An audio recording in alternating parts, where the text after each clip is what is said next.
ایک بہت ہی اہم سوال کیا جاتا ہے کہ آپ اولیاء کرام کے پاس کیوں جاتے ہیں؟ آپ ان کی صحبت میں جا کے کیوں بیٹھتے ہیں؟ آپ کو ان کے قرب سے کیا حاصل ہوتا ہے؟ تو آئیے قرآن کی روشنی میں جانتے ہیں کہ اولیاء کرام کے پاس جانے سے کیا ملتا ہے۔ دوستو، اگر ہم اس حوالے سے قرآن کریم کا مطالعہ کرتے ہیں تو قرآن پاک میں بے شمار جگہوں پر اللہ کریم نے اس بات کو بڑی جامعیت سے بیان فرمایا ہے کہ اولیاء کرام کی صحبت میں جانے سے کیا ملتا ہے۔ میں انہی بے شمار واقعات میں سے ایک چھوٹا سا واقعہ آپ کی گوش گزار کر کے اجازت چاہوں گا۔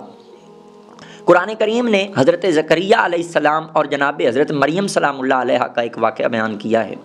آئیے ہم اس سے یہ جاننے کی کوشش کرتے ہیں کہ اولیاء کرام کی صحبت میں جانے سے کیا ملتا ہے۔ واقعہ کچھ یوں ہے کہ جناب حضرت زکریا علیہ السلام جناب حضرت مریم سلام اللہ علیہ کے پاس پہنچتے ہیں، آپ کے حجرے میں پہنچتے ہیں۔ آپ کی آنکھ ایک عجیب منظر دیکھتی ہے کہ حضرت مریم سلام اللہ علیہ جس حجرے میں ہیں، اس حجرے میں وہ پھل پڑا ہے، وہ میوے پڑے ہیں کہ جو اس علاقے کے بھی نہیں اور اس موسم کے بھی نہیں۔ قرآن نے بڑی جامعیت سے اس واقعے کو بیان کیا کہ جب حضرت زکریا علیہ السلام جناب مریم سلام اللہ علیہ کے پاس پہنچے تو آپ دیکھتے کیا ہیں کہ وہاں آپ کے حجرہ پاک میں ایسے پھل پڑے ہیں، ایسے میوے پڑے ہیں کہ جو اس علاقے کے بھی نہیں اور اس موسم کے بھی نہیں۔ قرآن کہتا ہے جب حضرت زکریا علیہ السلام نے یہ منظر دیکھا تو آپ بڑے حیران ہوئے، اور آپ نے حیرانگی کے عالم میں قرآن کہتا ہے حضرت مریم سلام اللہ علیہ سے پوچھا، قال یا مریم انا لکی ھذا، کہ اے مریم یہ میں کیا دیکھ رہا ہوں؟ تمہارے حجرے میں وہ پھل پڑے ہیں جو اس موسم کے بھی نہیں اور اس علاقے کے بھی نہیں، بالکل تر و تازہ پڑے ہیں، یہ میری آنکھ کیا منظر دیکھ رہی ہے؟ کہتا ہے اللہ کی اس ولیہ نے، اللہ کی اس مقرب بندی جناب حضرت مریم سلام اللہ علیہ نے جواب دیا کہ اے زکریا قالت ہوا من عند اللہ، عرض کی جناب یہ اللہ کی طرف سے ہے، اور ان اللہ یرزق من یشاء بغیر حساب، اللہ جسے چاہے بغیر حساب کے رزق اپنی بارگاہ سے عطا کرتا ہے، تو لہٰذا یہ ایسا رزق ہے جو میرے کریم رب نے مجھے غیب کے خزانوں سے عطا کیا ہے۔ اب یہاں پہ ایک چھوٹی سی بات سمجھنے والی ہے، میں چاہوں گا کہ آپ احباب اس بات کو بڑی توجہ سے سمجھیں، چونکہ وہاں پہ اس رزق کی موجودگی ممکن نہ تھی۔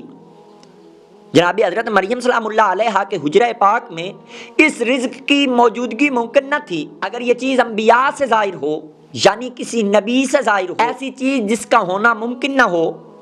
جو خلاف عادت ہو، خلاف فطرت ہو، یعنی موسم کے مطابق پھل کا ہونا یہ عادت کے مطابق ہے، یہ فطرت کے مطابق ہے، اور بے موسم پھلوں کا ہونا، تازہ پھل جو اس خطے کے بھی نہیں اور اس موسم کے بھی نہیں، ان کا موجود ہونا یہ خلاف عادت ہے، یہ خلاف فطرت ہے۔ میں اگر یہ چیز انبیاء سے ظاہر ہو، کسی نبی سے ظاہر ہو تو اسے معجزہ کہا جاتا ہے، اور اگر وہی بات جو کہ خلاف عادت ہو، خلاف فطرت ہو، جس کا ہونا ممکن نہ ہو، وہ اگر کسی ولی سے ظاہر ہو تو اسے کرامت کہا جاتا ہے۔ اب ہمیں قرآن بتاتا ہے کہ انبیاء جتنے بھی آئے وہ مردوں میں سے آئے، یعنی نبی جتنے بھی تھے وہ مردوں میں سے تھے، عورتوں میں سے کوئی نبیہ نہ تھیں، عورتوں میں سے سب کی سب ولیہ تھیں جن جن کو اللہ نے اپنا قرب نصیب کیا، عورتوں میں سے کوئی نبیہ نہیں آئیں۔ تو حضرت مریم سلام اللہ علیہ چونکہ نبیہ نہیں ہیں، وہ اللہ کی مقرب بندی ہیں، وہ اللہ کی ولیہ ہیں، تو ان سے جس خرق عادت کا ظہور ہوا وہ معجزہ تو نہ تھا بلکہ وہ تو ایک کرامت تھی جو ان سے وہاں ظاہر ہوئی۔ لیکن ان کے پاس کون کھڑا ہے؟ ان کے پاس زکریا علیہ السلام کھڑے ہیں۔ جب حضرت زکریا علیہ السلام نے اس منظر کو دیکھا، حضرت مریم سلام اللہ علیہ پر اللہ کے اس کرم کو دیکھا، اس خرق عادت کو دیکھا، اس کرامت کا ظہور دیکھا، اس اللہ کے فضل کو دیکھا، اس اللہ کی عنایت کو دیکھا، تو یہ جان گئے کہ یہ کوئی عام ہستی نہیں، یہ اللہ کی ولیہ ہیں، یہ اللہ کی مقرب بندی ہیں، یہ وہ ہیں کہ جنہوں نے اپنے رب کو راضی کر لیا ہے۔ جب حضرت زکریا علیہ السلام نے یہ سب چیزیں دیکھیں تو آپ چونکہ پیغمبر تھے، آپ کا ذہن فوراً اس مقام پر پہنچ گیا، تو آپ نے فوراً اس نبض کو پکڑا کہ میرے پاس بیٹا نہیں ہے، اگر اس مقام پر جہاں اللہ کی مقرب بندی، اللہ کی ولیہ کی کرامت کا ظہور ہوا، میں یہاں دعا کرتا ہوں تو چونکہ یہ بندی خدا کو پیاری ہے، یہ خدا سے محبت کرتی ہے، اس پہ اللہ کے فضل کی بارش ہوتی ہے، اللہ کے کرم کی بارش ہوتی ہے، اللہ کی رحمت کی بارش ہوتی ہے، اس نے اپنے مولا کو راضی کر لیا ہے، اللہ نے اسے پاکی بخشی ہے۔ تو حضرت زکریا علیہ السلام نے کیا کیا؟ تو قرآن کہتا ہے حضرت زکریا علیہ السلام نے وہیں پہ کھڑے ہو کے اپنے ہاتھ اٹھائے اور بارگاہ الہ میں دعا کی۔ دعا کے الفاظ ہیں ہنالک دعا زکریا ربا قال رب هب لی من لدنک ذریۃ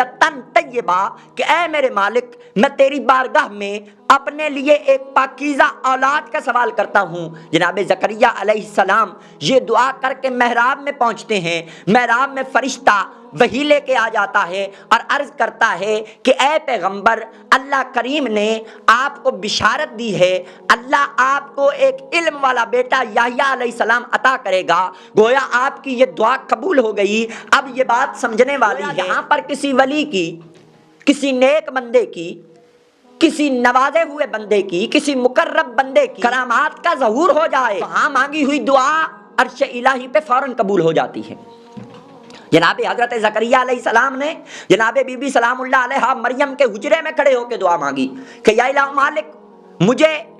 ایک بیٹا عطا فرما۔ تو یہ دعا مانگنے کے بعد آپ محراب میں پہنچے، جیسے ہی محراب میں پہنچے تو اللہ کا فرشتہ وہی لے کے آ گیا، بشارت لے کے آ گیا۔ گویا اس سے یہ ظاہر ہوا کہ جہاں اللہ کے نیک بندے، اللہ کے ولی، اللہ کے مقرب بندے، اللہ کے انعام یافتہ بندے جن سے کرامات کا ظہور ہو جائے، وہاں پہ مانگی گئی دعا عرش الہی پر فوراً پہنچ جاتی ہے۔ اس لیے اولیاء کاملین کے پاس لوگ جاتے ہیں، اس لیے اللہ والوں کی صحبت اختیار کرتے ہیں، اس لیے اللہ کے مقرب بندوں کی بارگاہ میں ہم لوگ جاتے ہیں، فقط اس لیے جاتے ہیں، قرآن بتا رہا ہے کہ جہاں اللہ کی ولی موجود ہوں، جہاں اللہ کا انعام ہو رہا ہو، وہاں مانگی جانے والی دعا عرش الہی پہ فوراً پہنچتی ہے۔ اللہ اس مانگے جانے والی دعا کو شرف قبولیت عطا فرماتا ہے۔ تو اسی وجہ سے ہم اولیاء کرام کی بارگاہ میں جاتے ہیں، اسی وجہ سے ہم ان کی خدمت اقدس میں حاضر ہوتے ہیں، ہم ان کی صحبت اختیار کرتے ہیں، ہم ان کا قرب اختیار کرتے ہیں۔